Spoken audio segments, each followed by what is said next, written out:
فاعوذ باللہ من الشیطان الرجیم بسم اللہ الرحمن الرحیم قال اللہ تعالی فی الکتاب الحکیم اذ قال یوسف لأبیہ یا ابت انی رأیت احد عشر کوکبا والشمس والقمر رأیتهم لی ساجدین۔ سامعین گرامی، قرآن حکیم کی ایک بہت ہی خوبصورت صورت، بلکہ ایسی صورت کہ جسے رب العالمین نے خود سب سے خوبصورت صورت اور سب سے خوبصورت قصہ جو ہمارے لیے پیش کیا، اور یہ ایک ایسی صورت ہے کہ جس میں رب العالمین نے اپنے ایک پیارے نبی حضرت یوسف علیہ السلام کے زندگی کے واقعات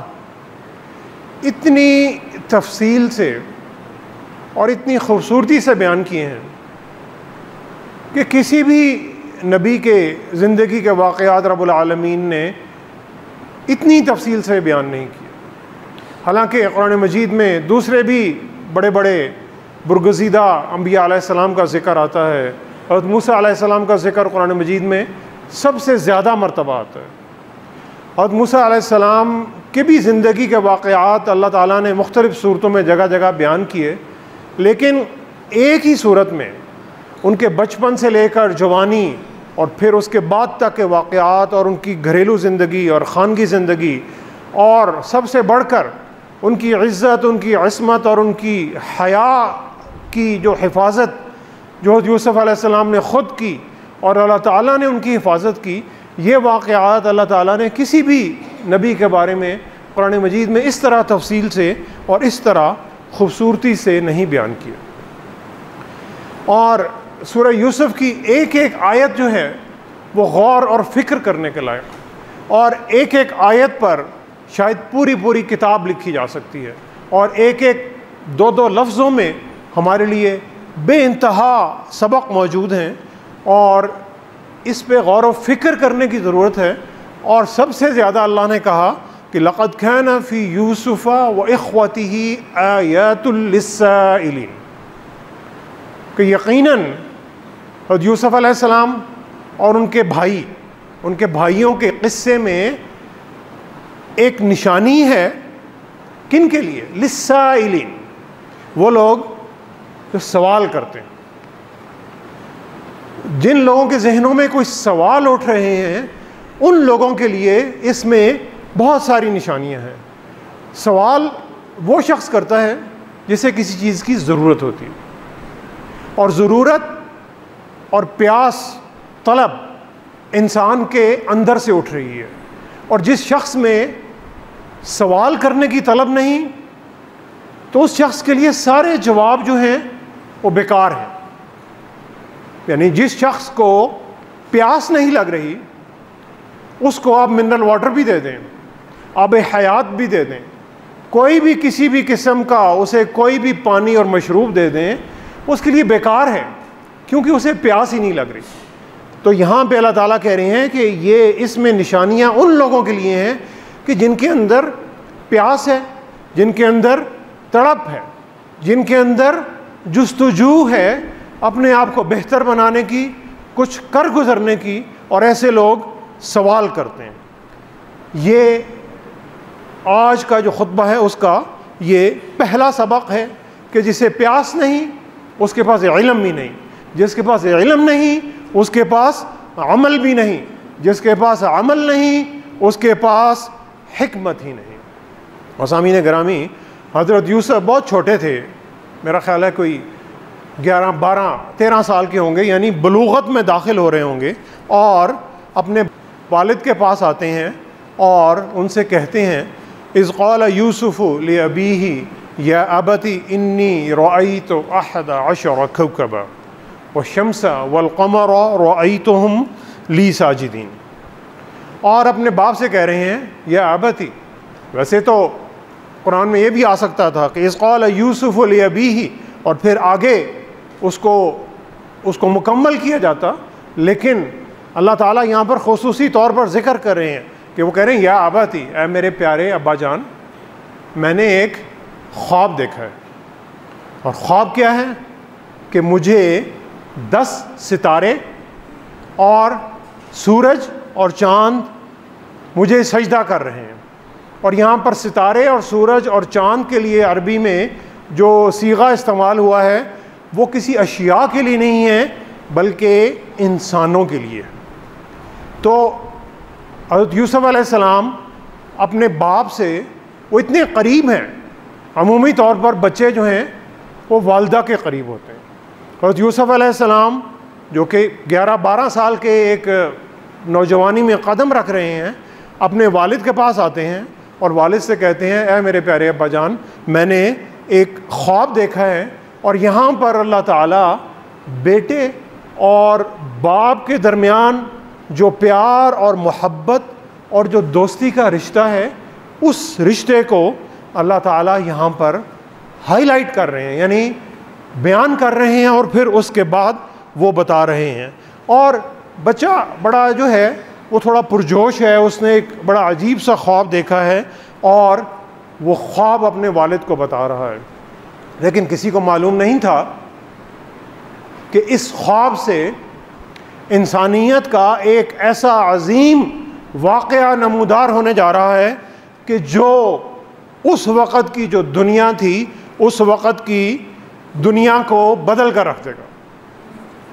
اور اس کا آغاز ایک چھوٹے سے بچے کی بڑی ہی معصومانہ اور بڑی ہی پیاری باپ اور بیٹے کے درمیان گفتگو سے ہو رہا ہے۔ یہ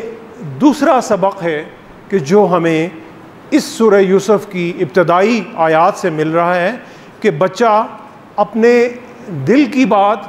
والد سے شیئر کر رہا ہے، اس میں کوئی جھجک نہیں ہے، کوئی شرم نہیں ہے اور کوئی تکلف نہیں ہے۔ اور پھر والد اگر ہم ہوتے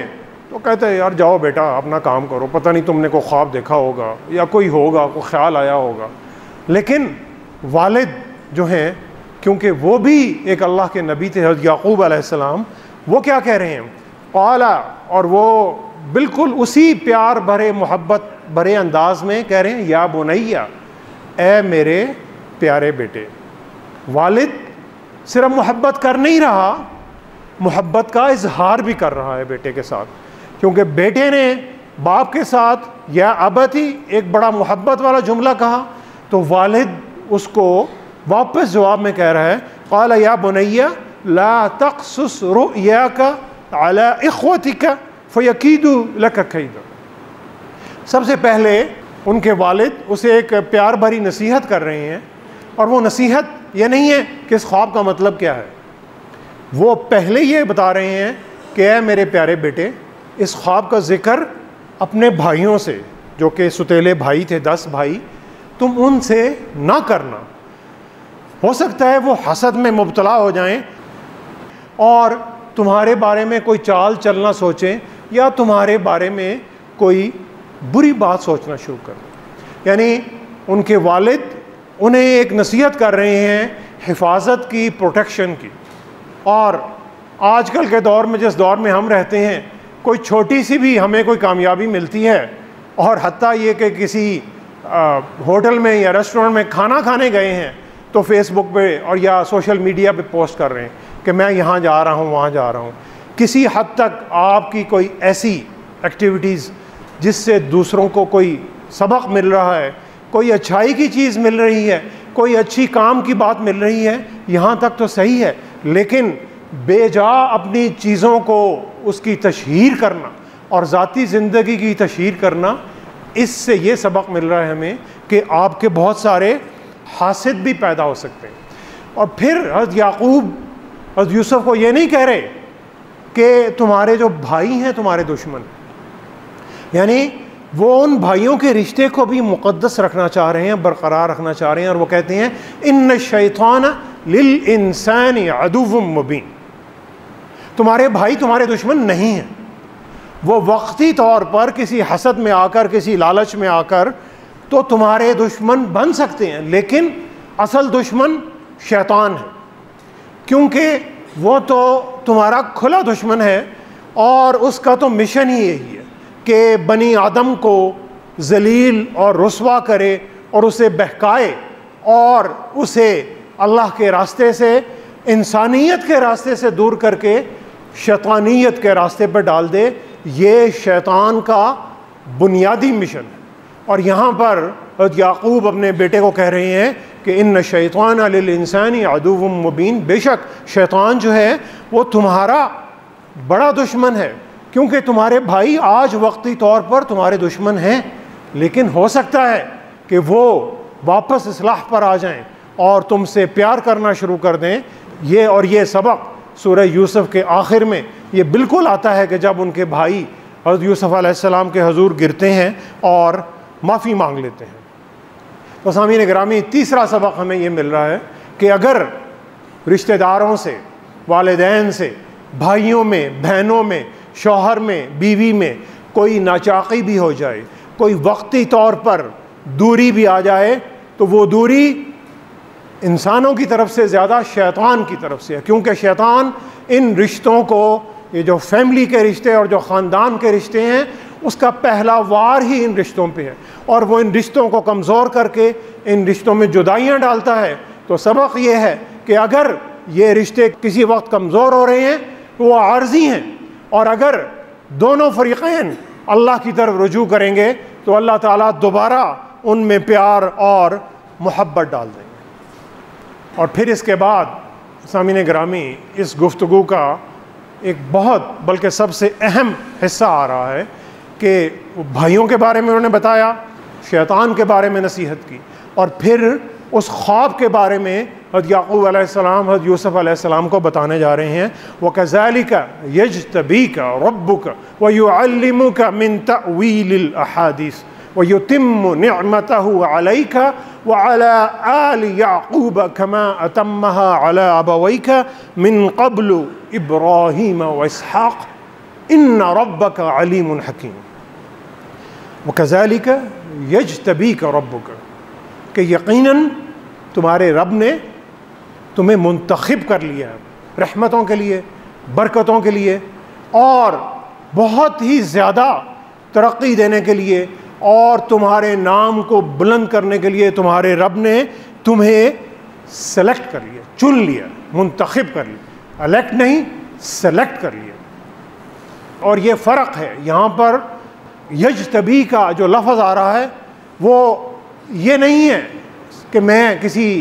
بازار میں جاتا ہوں اور مجھے کوئی نیلے رنگ کی قمیض کرتا اچھا لگتا ہے اور میں وہ کرتا خرید کر لے آتا ہوں، یہ یجتبی کا نہیں۔ یجتبی کا کسی بھی انسان کو اس کی صلاحیتوں کی بنیاد پر، اس کے کردار، اس کے اخلاق اور اس کے ایمان کی بنیاد پر اسے منتخب کرنا، سلیکٹ کرنا، یہ یجتبی کا ہے۔ جیسے آپ کوئی ڈرائیور رکھنے جا رہے ہیں تو سب سے پہلی آپ کی شرط ہوگی کہ اسے بڑی اچھی ڈرائیونگ آنی چاہیے، جو روڈ سیفٹی کے قوانین ہیں اسے وہ بھی آنے چاہیے، اس کا اخلاق بھی اچھا ہونا چاہیے، اس کا کردار بھی اچھا ہونا چاہیے۔ یہ آپ کی ریکوائرمنٹس ہیں، اور جب ان ریکوائرمنٹس کے اوپر آپ کسی کو سلیکٹ کرتے ہیں تو وہ یجتبی کا ہے کہ آپ نے اس کے ہنر اور اس کی صلاحیتوں کو دیکھتے ہوئے آپ نے اسے سلیکٹ کیا۔ یہ قسمت نہیں ہے، اور اللہ تعالیٰ یہ بتا رہے ہیں کہ یوسف کو ہم نے اس لیے سلیکٹ نہیں کیا کہ وہ یعقوب علیہ السلام کا بیٹا ہے، وہ ایک نبی کا بیٹا ہے، اس لیے سلیکٹ کیا ہے کہ اس میں صلاحیت ہے، اس میں نیکی ہے، اس میں حیا ہے، اس میں پاک بازی ہے، ان کے پاس ہنر ہے، ان کے پاس اخلاق کی طاقت ہے۔ تو یہ چیزیں ملا کر حضرت یعقوب نے کہہ رہے ہیں کہ تمہیں اللہ نے سلیکٹ کر لیا ہے اور اللہ تعالیٰ تمہیں بہت اعلیٰ مقام عطا کرے گا۔ چوتھا سبق ہمیں یہ مل رہا ہے ان آیت سے کہ والد جو ہیں اپنے بیٹے کو اعتماد دے رہے ہیں، کانفیڈنس دے رہے ہیں، اسے بتا رہے ہیں کہ اے میرے پیارے بیٹے، تمہاری صلاحیتوں کی بنیاد پر، تمہاری نیکیوں کی بنیاد پر، تمہارے کردار کی بنیاد پر، تمہارے اخلاق کی بنیاد پر، تمہاری اللہ سے محبت کی بنیاد پر اللہ نے تمہیں سلیکٹ کر لیا ہے، اور اللہ تعالیٰ تمہیں بہت ترقی عطا فرمائیں گے، اور اللہ تعالیٰ تمہیں بہت اعلیٰ مقام عطا فرمائیں گے۔ تو یہ سبق یہ ہے کہ ہمارے بچے بھی جب بھی کوئی چھوٹا سا بھی کوئی اچھا کام کر کے لائیں تو والد کا یہ فرض بنتا ہے، اور جسے میں بھی اکثر اگنور کرتا رہا ہوں، اور میرا خیال ہے ہم میں سے اکثر اس چیز کو کنسیڈر ہی نہیں کرتے، تو بچوں کو بتانا چاہیے کہ اے میرے پیارے بچوں، یہ جو تم چھوٹا سا ایک نیکی کا کام کر کے لائے ہو، اس کام کا تمہیں اللہ تعالیٰ بے پناہ اجر دیں گے، اور تمہیں بے پناہ ترقی عطا فرمائیں گے، تاکہ بچوں میں وہ اعتماد آئے، بچے اپنا سر اٹھا کر کام کر سکیں، دنیاوی سہارے نہ ڈھونڈیں، سفارش کی طرف نہ جائیں،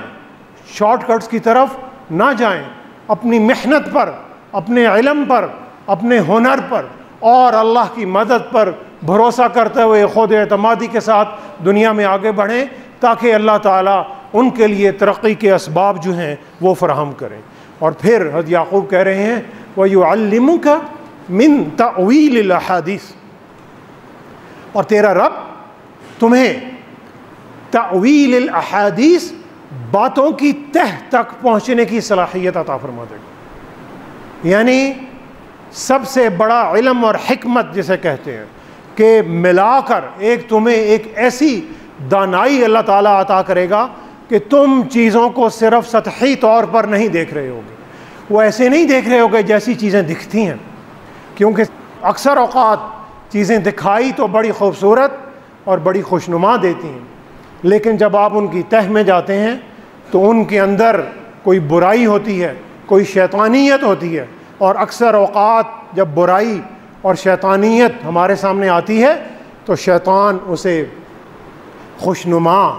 اور خوبصورت بنا کر دکھاتا ہے، کیونکہ شیطان کا مشن ہی یہی ہے۔ تو اللہ تعالیٰ کہہ رہے ہیں کہ ہم یوسف کو تأویل الاحادیث،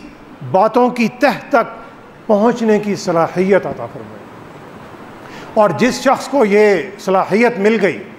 وَمَن يُؤْتَ الْحِكْمَةَ فَقَدْ أُوتِيَ خَيْرًا كَثِيرًا، یعنی جس شخص کو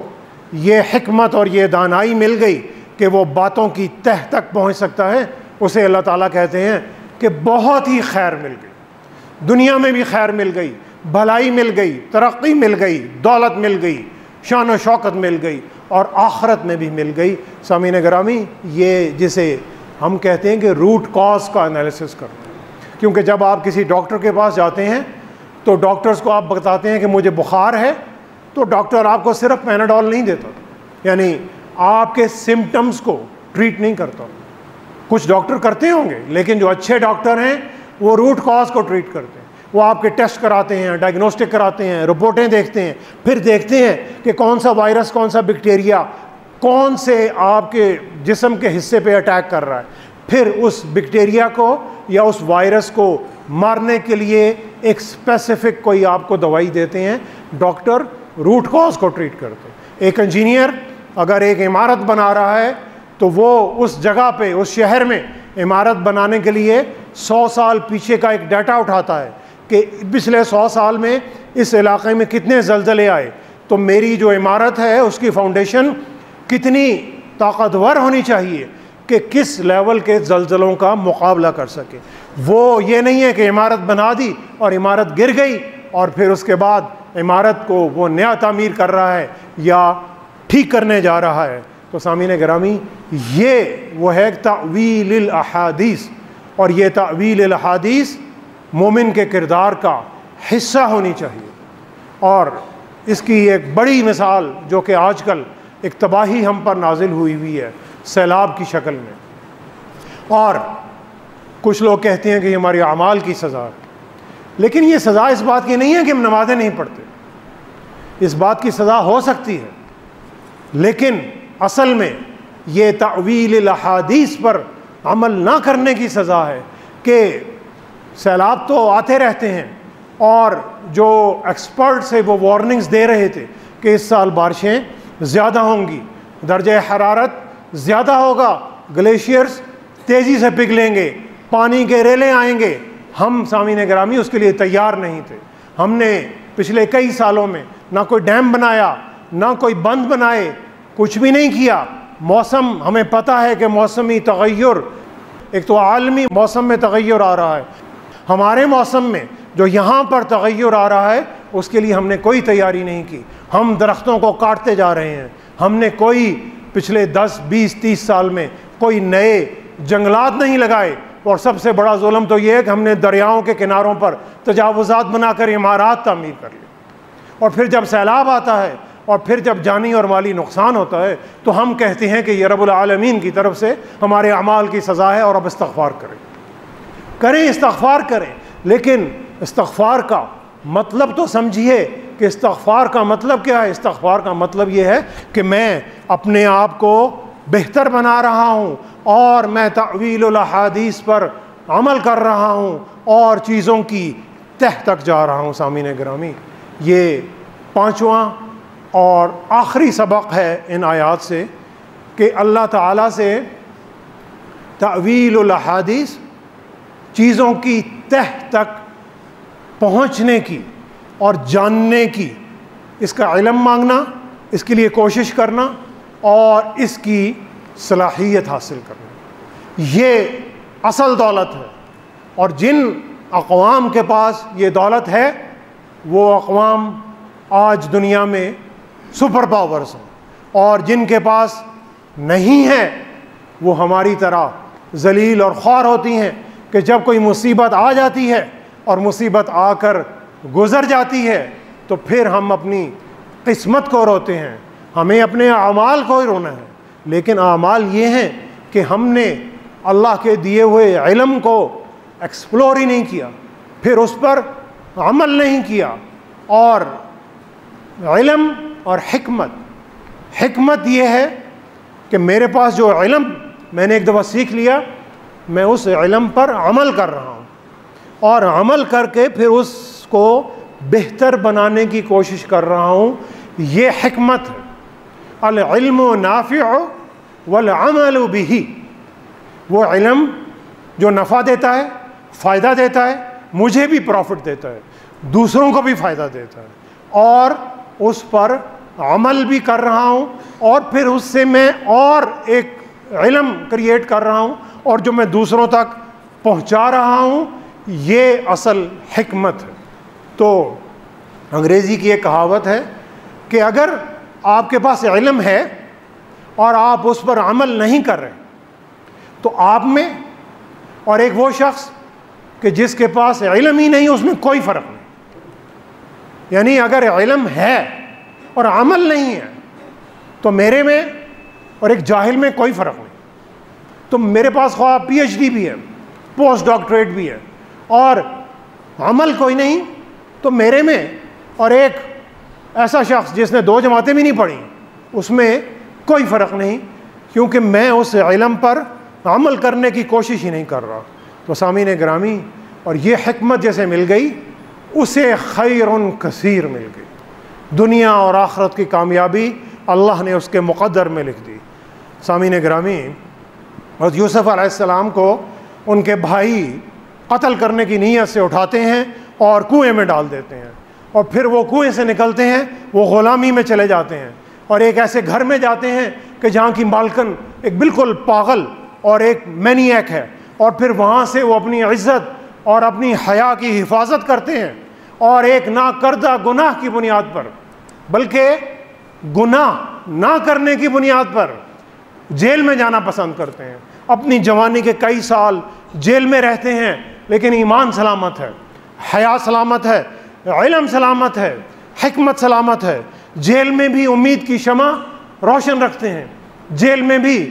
لوگوں کو، قیدیوں کو اللہ کے دین کی طرف بلاتے ہیں، اور پھر دوبارہ کوئی 30-25 سال بعد جب اللہ تعالیٰ انہیں بادشاہت عطا کرتے ہیں تو عاجزی اور انکساری کا یہ عالم ہے کہ جب انہی کے سکے بھائی کہ جنہوں نے حضرت یوسف علیہ السلام کو تباہ کرنے میں کوئی کسر نہیں چھوڑی تھی، وہی بھائی ان کے جب آگے آ کر معافی مانگتے ہیں تو حضرت یوسف علیہ السلام انہیں معاف کر دیتے ہیں۔ لا تثریب علیکم اليوم، آج تم پر کوئی پکڑ نہیں۔ اور سامعین گرامی، یہ سب اس لیے، سب اس چھوٹے سے خواب سے اور بچے اور والد کی ایک معصومانہ گفتگو سے شروع ہو رہا ہے۔ اللہ کی مدد کے بعد یہ سب اس لیے تھا کہ حضرت یعقوب علیہ السلام نے، حضرت یوسف کے والد نے انہیں اعتماد دیا تھا، ان پر بھروسہ کیا تھا، انہیں حوصلہ دیا تھا، اور انہیں کہا تھا کہ تمہارا مستقبل تابناک اور روشن ہوگا، اللہ تعالیٰ تمہیں علم عطا کرے گا، اللہ تعالیٰ تمہیں حکمت عطا کرے گا، اللہ تعالیٰ تمہیں باتوں کی تہ تک پہنچنے کی توفیق عطا فرمائے گا۔ وَيُتِمُّ نِعْمَتَهُ عَلَيْكَ وَعَلَىٰ آلِ يَعْقُوبَ كَمَا أَتَمَّهَا عَلَىٰ أَبَوَيْكَ مِن قَبْلُ إِبْرَاهِيمَ وَإِسْحَاقَ، اور تمہارا رب تم پر اور تمہارے والد پر، یعقوب کی اولاد پر اپنی نعمتیں برسائے گا، اسی طرح کہ جس طرح اس نے تمہارے دادا حضرت اسحاق علیہ السلام پر اور تمہارے پردادا حضرت ابراہیم علیہ السلام پر اپنی نعمتیں برسائی تھیں اور پوری کی تھیں۔ اِنَّ رَبَّكَ عَلِيمٌ حَكِيمٌ، بے شک تیرا رب ہر چیز کا علم رکھتا ہے اور تیرا رب ہر چیز کی حکمت رکھتا ہے۔ سامعین گرامی، ہمارے حالات اور واقعات آج کے حضرت یوسف علیہ السلام کی زندگی سے اگر کمپیئر کریں تو خرابی میں ہم ان کے نزدیک بھی نہیں آتے۔ جو تکالیف، جو مصیبتیں، جو صعوبتیں اور جو پریشانیاں یوسف علیہ السلام نے اور ان کے والد یعقوب علیہ السلام نے، کہ ان کی بینائی بھی چلی جاتی ہے، ہم جس دور سے گزر رہے ہیں ہماری پریشانیاں ان کے پریشانیوں کے مقابلے میں کچھ بھی نہیں ہیں۔ ہمارے بچوں کو ایمان اور اعتماد کی روشنی کی ضرورت ہے، اور یہ روشنی والدین سے زیادہ کوئی نہیں دے سکتا۔ اگر اندر یہ روشنی اور نور ہے تو باہر کے اندھیرے، باہر کی مایوسیاں، باہر کے خراب حالات کچھ بھی نہیں کر سکتے، جس طرح حضرت یوسف علیہ السلام کو نہیں کر سکے۔ سامعین گرامی، ہمیں اپنے بچوں کو، اپنے نوجوانوں کو مایوسیاں اور منفی چیزیں دینے کی ضرورت ہرگز نہیں ہے، ہمیں انہیں اعتماد دینے کی ضرورت ہے، کیونکہ اگر وہ اس راستے پر چلیں گے اور اگر وہ علم اور حکمت کے راستے پر چلیں گے، تعویل الاحادیث کے راستے پر چلیں گے، تو دنیا ان کے قدموں میں ہوگی۔ نوجوانوں کو رٹے رٹائے جواب ان سے نہیں پوچھنے چاہیے کہ تمہیں اس چیز کا جواب آتا ہے یا تمہیں اس چیز کا جواب نہیں آتا، انہیں سوال پوچھنے پر ابھارنا چاہیے کہ تمہارا کام ہے کہ تم سوال پوچھو، کہ للسائلین، کہ نشانیاں قرآن کی ان کے لیے ہیں، وہ لوگ جو سوال کرتے ہیں، جسے مغرب اور امریکہ میں کیوروسٹی کہتے ہیں۔ اگر آپ باہر کی اس وقت دنیا کی جتنی بڑی بڑی کمپنیاں ہیں ان کی اگر اٹھائیں کہ اگر وہ جب ینگسٹرز کو، نوجوانوں کو ہائر کرتی ہیں تو پہلی چیز وہ ڈگری نہیں دیکھتی، وہ علم نہیں دیکھتی، وہ دیکھتی ہے اس میں کیوروسٹی ہے، اس میں کوئی سوال کرنے کی صلاحیت ہے، اس بچے میں، اس نوجوان میں جو کوئی سٹیٹس کو ہے اسے چیلنج کرنے کی صلاحیت ہے یا نہیں۔ کیونکہ انہی بچوں نے 20 سال بعد اس ملک کا معمار بننا ہے، اس ملک کی تعمیر کرنی ہے، اور انہوں نے اپنی صلاحیتوں کے اور ہنر کے اور علم کو بڑھانا ہے، انہیں تعویل الاحادیث کا، چیزوں کی روٹ کاز تک پہنچنے کا علم حاصل کرنا ہے۔ تو سامعین گرامی، پھر دیکھیے کہ ہمارے انفرادی اور اجتماعی حالات کیسے بدلتے، یہ نعروں سے نہیں بدلیں گے،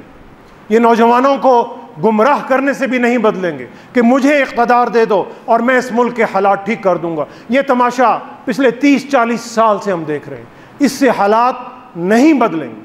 نوجوانوں کو وہ اعتماد دینا ہے کہ وہ اللہ کے راستے پر اور حضرت یوسف علیہ السلام کی سنت پر چلتے ہوئے تعویل الاحادیث پہ آئیں گے، علم اور ہنر اور اخلاق اور ایمان اور حیا میں آگے بڑھیں گے، تو پھر سامعین گرامی مستقبل ان کا ہوگا۔ ماحول میں نہیں ہے گر تیرے سازگاری، ماحول میں نہیں ہے گر تیرے سازگاری، ماحول کے لیے تو خود سازگار ہو جاؤ۔ اندھیروں کی کرنا پرواہ، اندھیروں کی کرنا پرواہ، چل دل کی روشنی میں، آزاد راہ منزل پروانہ وار ہو جا۔ ہے اختیار حاصل، ہے اختیار حاصل آب و ہوا پہ تجھ کو، اللہ نے تمہارے لیے اس کائنات کو مسخر کر دیا ہے اختیار حاصل آب و ہوا پہ تجھ کو، یہ کس نے کہہ دیا ہے بے اختیار ہو جاؤ؟ بے اختیاری نہیں ہے سامعین گرامی، بے اختیاری ہے اپنی ذات سے ہے۔ اس بے اختیاری کو دور کرنا ہے،